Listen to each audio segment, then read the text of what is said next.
네, 이번에는 이제 야권 재보궐 관련 소식 짚어볼 텐데요. 지금 이제 여야의 이제 그 서울시장 후보, 부산시장 후보가 결정이 되면서 후보들의 발걸음도 상당히 빨라지고 있죠. 앞서 이제 윤석열 전 총장의 사퇴이기도 했지만 사퇴 역시 재보선 판세에 일정 부분 영향을 미칠 것 같은 분위기입니다. 야권은 일단 반기고 있고 또 여권은 재보선에 악영향을 미칠까 우려하고 있습니다. 박준우 반장이 야권 재보궐 관련 소식 또 여권 재보궐 관련 소식도 함께 짚어보겠습니다. Y는 FX, 중고등학교 수학 시간에 자주 등장하는 수식이죠. 함수라고도 하는데요. 제가 사회학과를 나오긴 했지만 다행히 소시적의 수포자는 아니었습니다. 가수 FX 얘기를 하려는 건 아니고요. 오늘은 제가 여러분을 정치 수학의 세계로 잠시 안내해 드리려고 합니다. 저 수식에서 X는 독립변수, Y는 종속변수라고 하죠. X값의 변화에 따라 Y값이 영향을 받기 때문에 그렇게 부르는데요. 현재 정치권에서 갑자기 등장한 X는 윤석열 사태입니다. 그럼 Y는 뭘까요? 바로 4.7 재보궐 판세입니다. 저 함수를 정리하자면 재보궐 판세 이꼴 F 윤석열 사태가 되겠죠. 그럼 지금부터는 야권 입장에서 저 함수를 풀어보겠습니다. 봄이 성큼 다가오면서 오늘 날씨 정말 화창했죠. 저도 발재고 뭐고 나가고 싶은 충동을 우리 복국장 눈치 보면서 간신히 참았는데요. 일단 야권은 표면적으로 윤석열 사태를 재보선에 불어오는 봄바람이라도 된 것처럼 여기는 분위기입니다.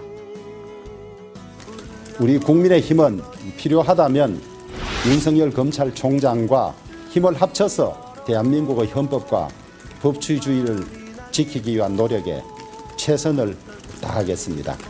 눈에 가시이던 윤석열이 자리에서 물러났으니 검찰개혁을 자신들 뜻대로 마음대로 밀어붙일 수 있을 것이라고 착각할지 모르지만은 크나큰 국민 저항에 직면하게 될 것이라는 점을 경고합니다. 어디선가 버스커의 벚꽃 엔딩이라도 틀어놓은 것 같은데요. 이번 재보선은 결국 정권 심판론과 국정 안정론의 대결입니다. 지난해 추윤 갈등 국면에서 국민의힘은 반사 이익을 톡톡히 누렸던 바 있죠. 국민의힘은 윤석열 사태로 정권 심판론에 힘이 실릴 것으로 기대하고 있습니다. 재보선 판세에도 당연히 플러스 요인이라고 판단하고 있는데요. 필요하다면 윤 전 총장과 힘을 합쳐 반문재인 공동전선이라도 구축하겠다는 요량입니다. 국민의당 안철수 대표도 윤 전 총장에 대한 기대감을 드러냈는데요. 야당 지지자분들의 기대가 모여있는 분이니까 야권의 소중한 자산이라고 말씀드렸고 정치를 하실지 안 하실지는 본인의 결심에 따른 문제이지만 정권 교체에 도움을 주는 역할을 해주시면 좋겠다는 희망사항도 말씀드렸습니다. 다만 윤 전 총장의 향후 행보를 바라보는 복잡한 속내도 감지됐습니다. 어제 윤 전 총장 때문에 제대로 스포트라이트를 받지 못한 사람이 있죠. 그리고 오늘 오후 2시입니다. 우리 국장과 반장들의 눈은 모두 윤석열 검찰총장의 입에 쏠렸지만요. 저 여당 반장 유 반장만큼은 박영선 후보와 조정훈 후보의 단일화 토론을 봤습니다. 저도 솔직히 얘기하면 어제 2시에는 윤석열 전 총장 인터뷰를 잠깐 봤습니다. 사실 어제 야권에서 가장 중요한 인물은 오세훈 후보였죠. 오 후보가 예상을 깨고 국민의힘 서울시장 최종 후보로 선출됐기 때문인데요. 그래서 그런지 오 후보는 윤 전 총장과는 약간 거리를 두는 모습이었습니다. 바로 그분을 어떤 정치 일선으로 끌어들이는 분석들이 나오게 되면 그분의 순수한 의도가 오히려 훼손되지 않을까. 저는 그런 걱정이 들고요. 그분도 본인의 이런 그 정치적인 결단이나 사태가 그렇게 정치적으로 해석되고 비춰지는 거에 대해서는 굉장히 경계하실 걸로 짐작을 합니다. 제가 야권이 표면적으로 반기는 분위기였다고 말씀을 드렸죠. 윤석열 사태가 야권 전체 훈풍인 건 맞지만요. 윤 전 총장의 향후 행보 역시 독립변수 X입니다.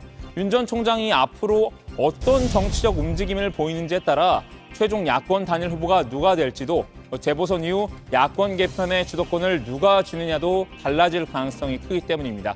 그러니 국민의힘이나 국민의당이나 겉으로는 웃고 있지만 일단 조심스럽게 상황을 지켜보고 있는 것 같습니다.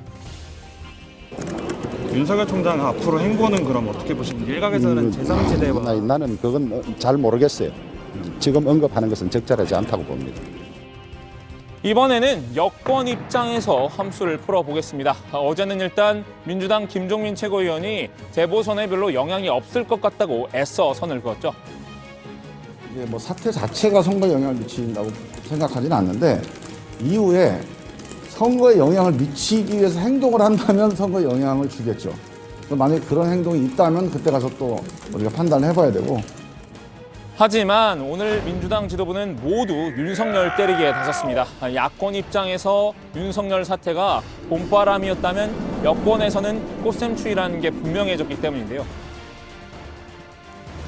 본인 스스로가 검찰총장 재임 시절부터 선택적 수사와 선택적 기소 논란 등으로 검찰의 정치적 중립성에 대한 격렬한 시비를 일으키더니 사퇴도 그렇게 하셨습니다. 법치는 명분에 불과했고 일부 정치검사의 기득권과 자신의 정치적 입지를 지키기 위해 검찰 조직을 이용해 왔음이 분명해졌습니다.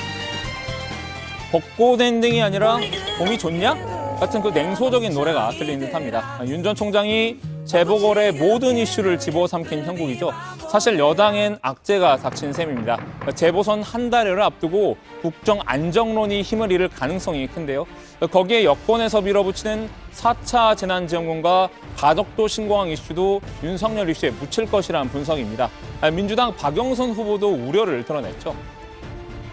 윤석열 요인이 보궐선거 표심에 일정하게 영향을 미칠 가능성이 있다고 보십니까? 이것도 좋은 일은 아니죠.